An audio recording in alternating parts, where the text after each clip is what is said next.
Voy a empezar hablando un poco del maní como cultivo. Básicamente, el maní es una de las leguminosas comestibles más importantes desde el punto de vista agronómico y se cultiva en áreas cálidas de todo el mundo. Se estima que aproximadamente se producen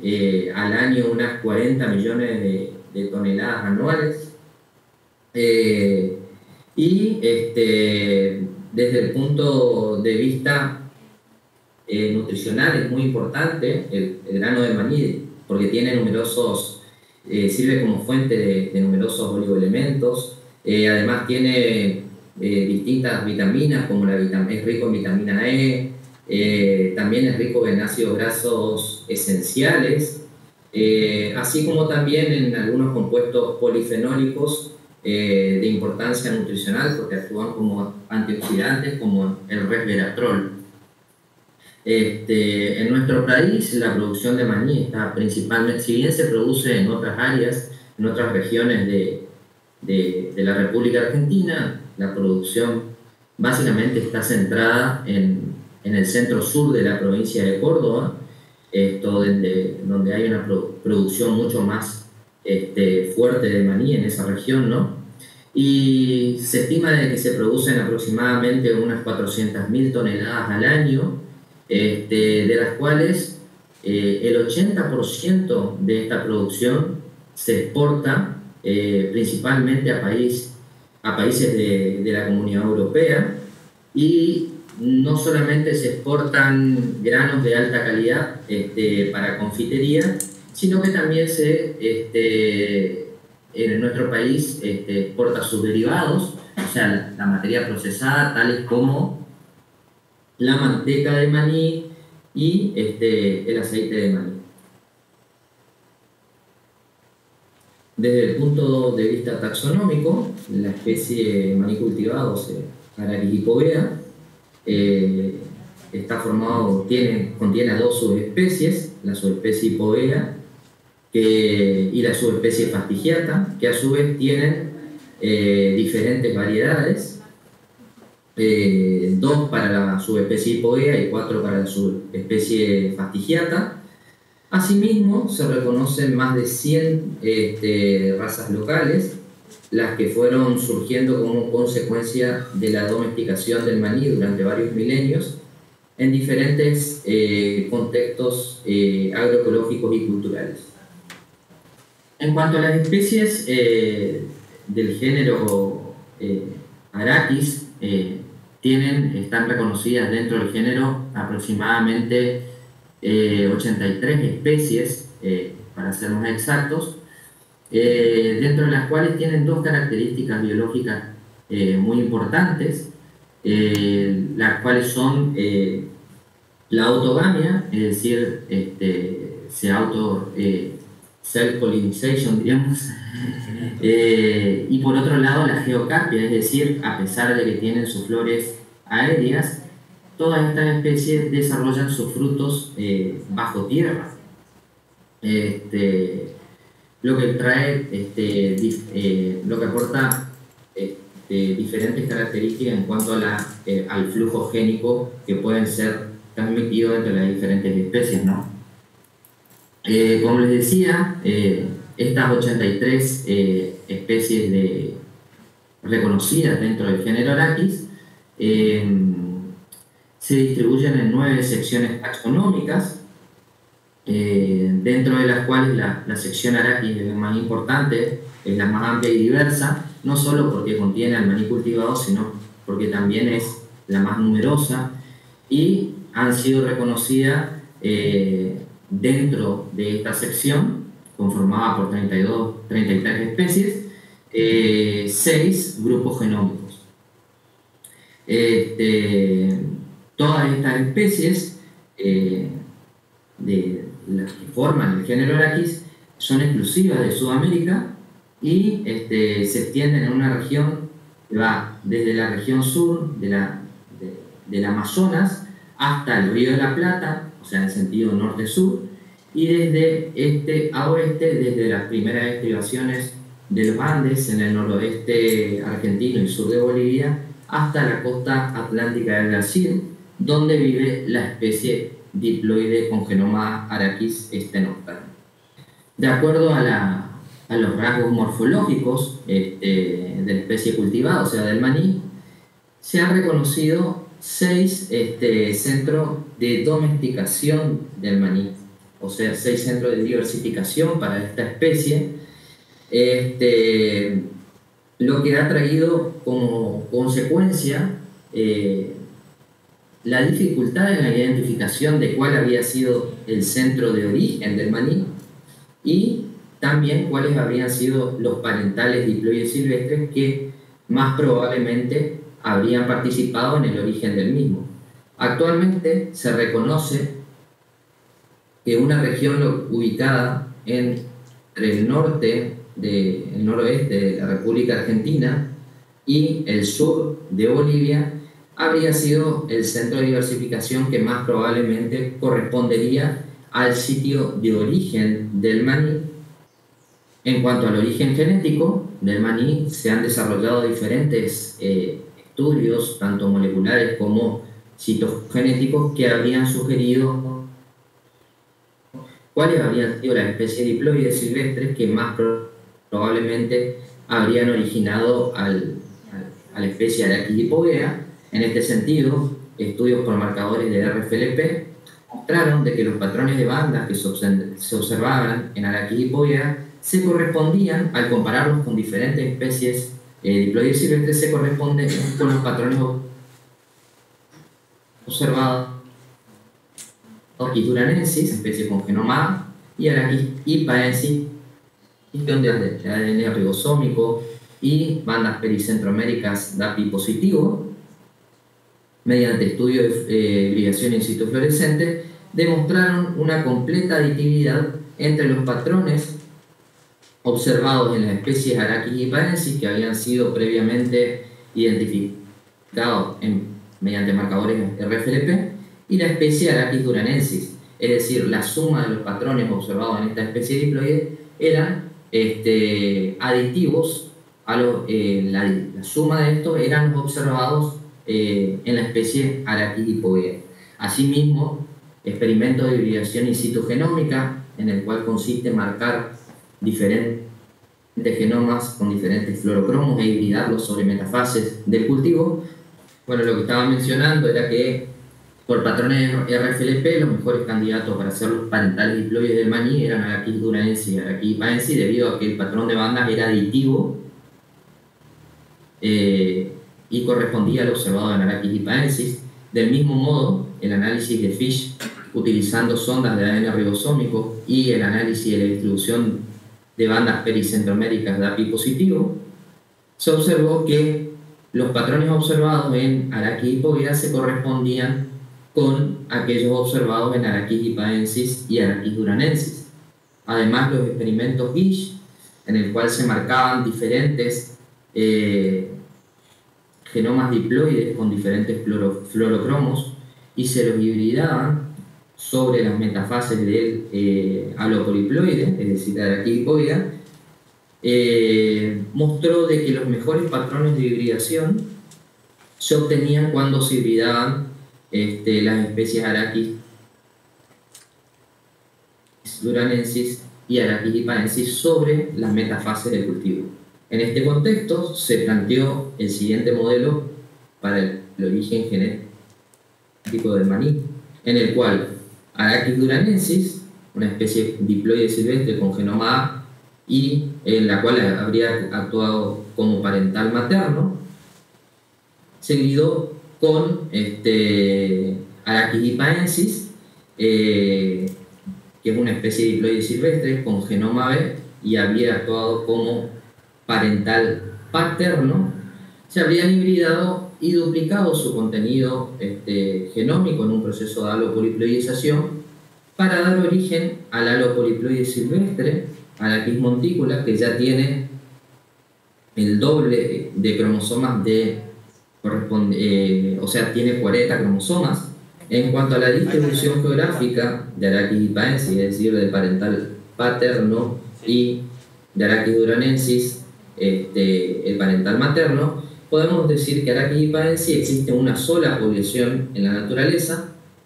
que se indica acá en el mapa con el punto verde, y está localizada en la comunidad de Ipa, en Tarija, Bolivia, y se encuentra asociada a la parte alta de los barrancos de los arroyos. Sin embargo, en contraste con esta especie, Arachis duranensis tiene una distribución mucho más amplia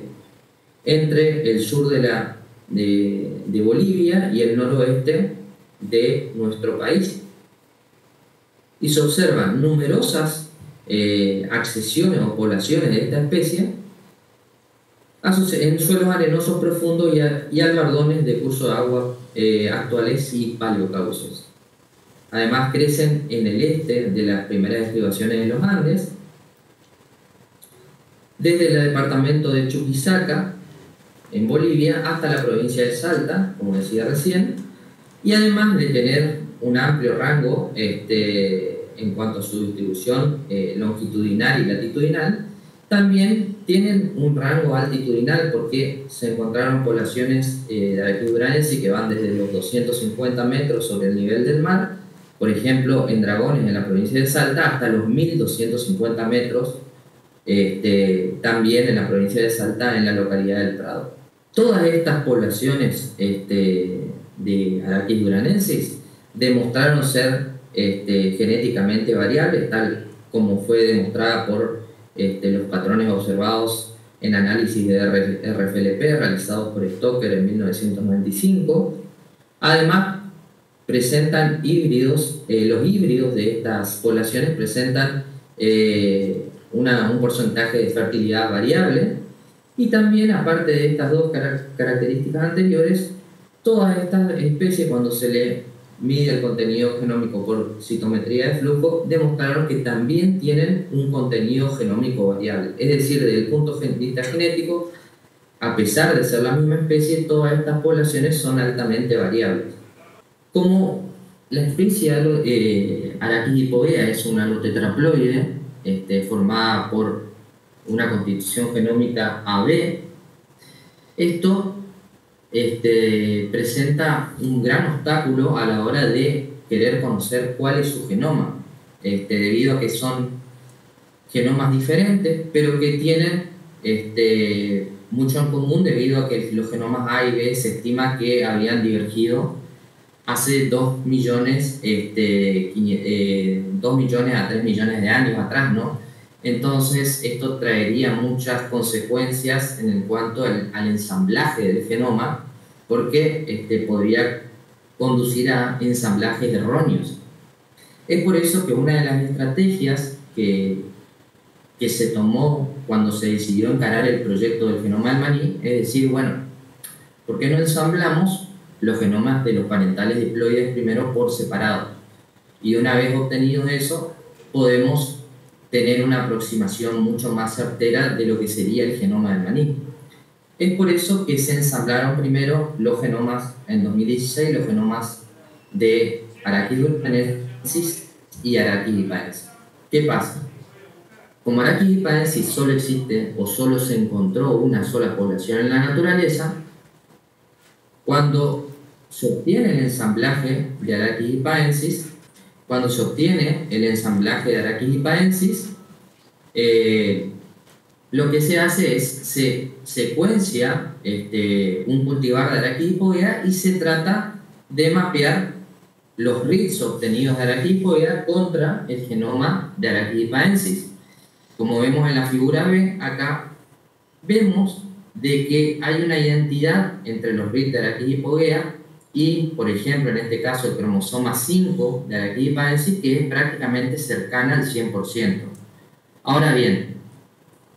cuando se comparan esos RITs contra el genoma A5, es decir, el cromosoma 5 de la especie Arachis duranensis, se ve que esos niveles de identidad no son tan próximos al 100%. Es decir, no hay una identidad perfecta entre los RIT de Arachis hipovea y el genoma de Arachis duranensis que se secuenció, porque lo que se secuenció es el genoma de Arachis duranensis perteneciente a una de las poblaciones de Arachis duranensis. Entonces esto llevó a la conclusión de que esta, como la especie Arachis duranensis tiene muchas poblaciones, las cuales son muy variables genéticamente, llegó a la conclusión de que esta accesión secuenciada no habría sido la que habría participado en el origen del maní. Es por eso que en este contexto se propuso como objetivo proveer evidencias acerca del origen genético y geográfico del maní mediante la identificación de la población de Arachis duranensis que más probablemente participó en el origen del cultígeno. Y para ello se utilizaron dos estrategias de secuenciación. Una, Whole Genome Sequencing, es decir, la secuenciación completa del ADN nuclear, y la otra que se llevó a cabo es la secuenciación completa de exones provenientes de ese genoma, de los distintos genomas. Para que vean más o menos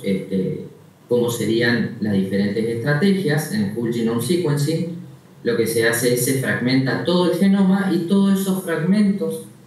que se recuperan de ese genoma son secuenciados. Y con esto se determinan, por ejemplo, variaciones de nucleótido simple, inserciones, deleciones, variaciones estructurales, entre otros.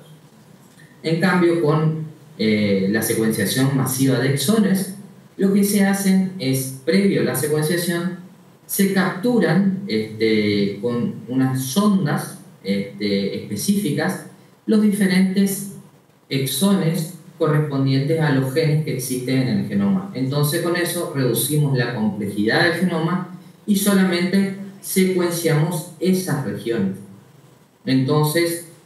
ganamos en cobertura, disminuimos los costos de la secuenciación y además podemos realizar los mismos análisis. En un comienzo se trabajó con Whole Genome Sequencing, pero correspondiente a 12 poblaciones de la especie Arachis duranensis. O sea, se trabajó con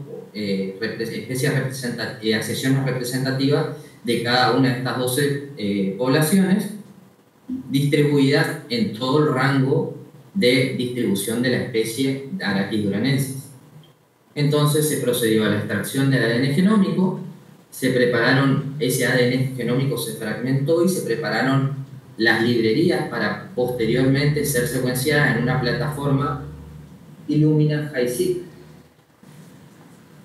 Disculpen por los ruidos acá, hay unos camiones pasando por eso. Luego esas secuencias fueron filtradas y esas secuencias filtradas por un lado se utilizaron para el ensamblaje de genomas cloroplásticos y por otro lado se utilizaron para el mapeo contra el subgenoma A de Arachis hipovea que ya estaba ensamblado. Entonces, por un lado, para el lado del mapeo de la secuencia contra el subgenoma A, se iban a detectar SNPs, o sea, variaciones de nucleótido simple, y en cloroplastos se iban a hacer los respectivos alineamientos para establecer relaciones con los diferentes cultivares del maní y las diferentes accesiones secuenciadas de Arachis duranensis. En cambio, en el otro método, en el análisis por secuenciación de captura de exones, se trabajó con un número mayor de poblaciones, es decir, aproximadamente 55 accesiones de Arachis duranensis, obtenida de diferentes bancos de germoplasma, y en el cual participaron, por ejemplo, el Instituto de Botánica del Nordeste, el Banco de Germoplasma del Embrapa y del ICRISAT. Entonces, una vez que para la secuenciación por captura de exones se extrajo el ADN genómico y básicamente con un kit comercial se recuperaron las secuencias correspondientes a una fracción de todos los exones que existen en el genoma. Luego se procedió a la secuenciación, se las filtraron a esa secuencia y se las mapearon contra el subgenoma A de Arachis hipovea para la detección de variaciones de nucleótido simple. En cuanto a los resultados obtenidos del análisis comparativo de genomas cloroplásticos, básicamente se obtuvieron los cloroplastos de las diferentes especies de accesiones secuenciadas. Acá están mencionadas solamente algunas, para que no sea muy extensa la tabla. Y básicamente se observó de que los cloroplastos tenían un tamaño aproximado de 156.400 pares de bases, con ciertas variaciones en su longitud. El total de genes fue de 110 genes para todas las accesiones de Arachiduranesis secuenciada, y se obtuvo un porcentaje de GC de aproximadamente 36,4%. Del alineamiento de estos genomas cloroplásticos de Arachiduranesis se observaron distintas variaciones entre las distintas accesiones secuenciadas, y se observaron particularmente eventos de inversión a nivel interespecífico, ¿no? Y también de amplificación diferencial de microsatélites que existen en los genomas de los cloroplastos. Esas fueron las principales causas de la divergencia a nivel de secuencia que se observaron entre las distintas accesiones. De todas estas, cuando se hizo el análisis de identidad respecto a 4 variedades de Arachis hipogea que ya estaban secuenciadas, se observó de que las accesiones 2741 y 30067 eran las que eran más parecidas a las 4 variedades de Arachis hipogea. Estas variedades son provenientes, como cuando vemos el agrupamiento en el árbol, se observa perfectamente que estas 2 accesiones se agrupan con un alto valor de bootstrap con el resto de las variedades de Arachis hipogea, mientras que el resto de las accesiones de Arachiduranesis quedan por fuera de este agrupamiento. Estas 2 accesiones provienen de la misma localidad en la provincia de Salta y son accesiones correspondientes a la localidad de Río Seco, en Salta, que son las que se agrupan con las distintas variedades de Arachis hipogea secuenciadas. En cuanto al análisis de resultados de SNPs mediante la secuenciación masiva del genoma, lo que se observó es cuando determinamos los SNPs para un mismo número de sitios genotipados, vemos también un resultado similar, que en este caso, que la accesión que corresponde a Río Seco es la que tiene el menor número de SNPs con respecto a los cultivares de Arachis hipogea secuenciados, que son estos que dicen NIAC 333, 321 y Runner 886. Esto significa que las accesiones de Arachis hipogea entre sí tienen un bajo número de SNPs, que es lo esperado porque se trata de la misma especie. Fíjense que es aproximadamente en el orden de 2500 SNPs aproximadamente. Sin embargo, entre todas las demás accesiones de Arachiduranesis secuenciadas, la que menos número de SNPs, es decir, la que menos diferencia presenta contra el subgenoma de Arachis hipogea, es la población que viene de Río Seco. Cuando plasmamos estos resultados en el árbol, se observa también un agrupamiento con 100% de bootstrap entre la accesión de Río Seco y los cultivares de maní secuenciados, que coincide con los resultados obtenidos mediante el análisis de cloroplastos. Entre los resultados de Whole Exome Capture también se estableció un índice de similitud en base a los SNP detectados, y también de esas 55 accesiones que se secuenciaron, se observan que los mayores niveles de similitud se observan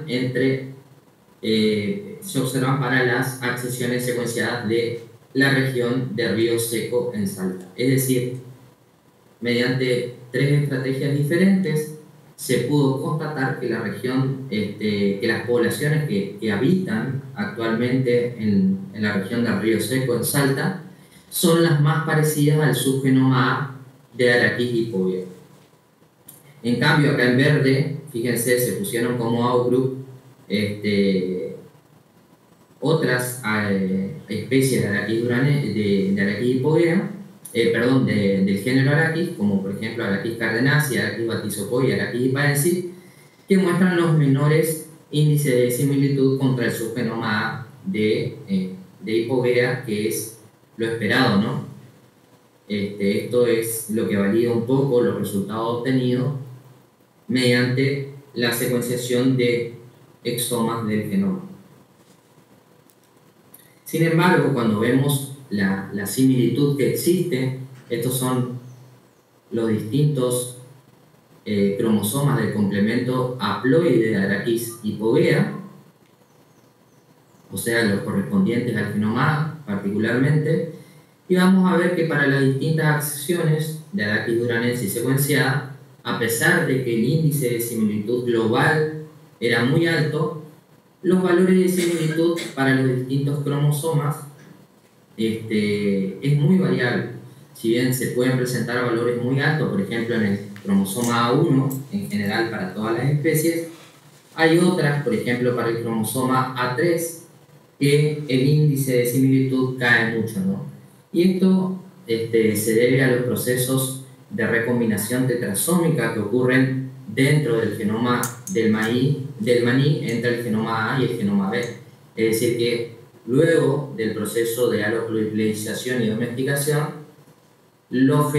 subgenomas del maní no quedaron estáticos dentro del núcleo, sino que se produjeron eventos de recombinación tetrasómica que fueron erosionando esa identidad del genoma A, porque en general esta erosión tenía una dirección del genoma B hacia el genoma A. Es decir, los alelos presentes en el genoma B, por estos eventos de recombinación tetrasómica, empezaban a aparecer dentro de regiones particulares del genoma A. Si nosotros ploteamos todos estos resultados en un mapa, vamos a ver que la similitud más alta, que se encuentra en color rojo, y la más baja en color verde, vamos a ver de que hay un punto en el cual los mayores índices de similitud se encuentran localizados, concentrados, que es en la región de Río Seco, en la provincia de Salta, aunque también otros puntos con altos niveles de similitud fueron encontrados por fuera de esta región, digamos, y esto en principio no tenemos explicación para esto. Podría ser de que algunos ejemplares de estas regiones fueron trasladados hacia diferentes regiones por los humanos, ¿no? Como conclusión, la población de Arachis duranensis de Río Seco en la provincia de Salta, Argentina,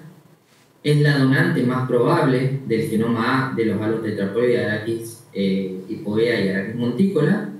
y debido al comportamiento autógamo y geocárpico de esta especie, la alopatría encontrada entre ambos progenitores diploides y entre estos y el halotetraploide silvestre sugiere que antiguos habitantes de Sudamérica podrían haber utilizado y aún cultivado estas especies de Arachis. Es decir que debido a la característica geocárpica de estas especies, la dispersión no es tan fácil, porque los frutos se generan debajo de la superficie del suelo, por lo tanto la dispersión natural no es tan sencilla. Es por eso de que se sugiere que para poner en contacto a Arachis duranensis, a Arachis hipaensis, que estaría aproximadamente unos 200 kilómetros de la población de Río Seco, tendrían que haber sido los humanos los que habían trasladado esas semillas de los parentales diploides de tal manera que entren en contacto para que se produzca el proceso de alopoliploidización.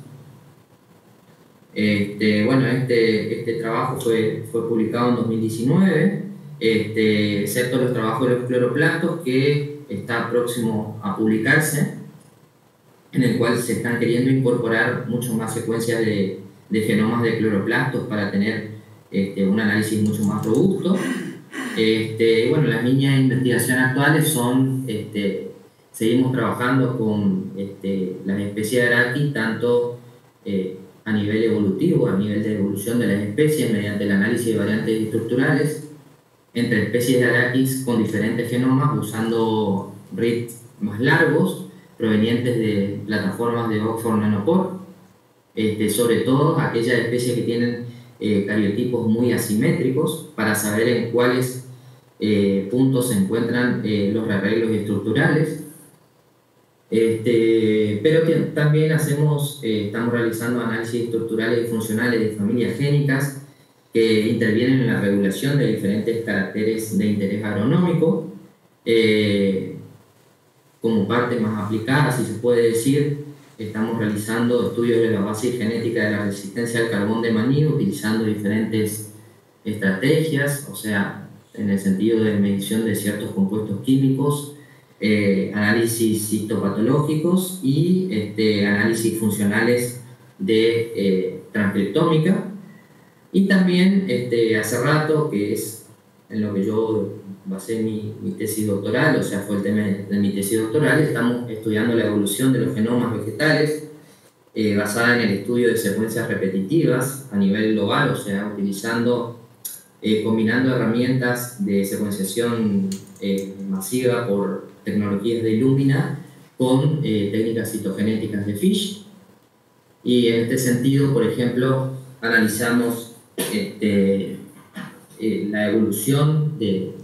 esta fracción del genoma, de los elementos repetitivos, en las distintas especies representativas de los distintos genomas de la sección Arachis,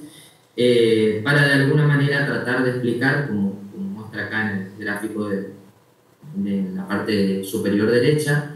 cuáles serían los principales componentes que habrían llevado a la evolución del tamaño genómico en las distintas especies, así como también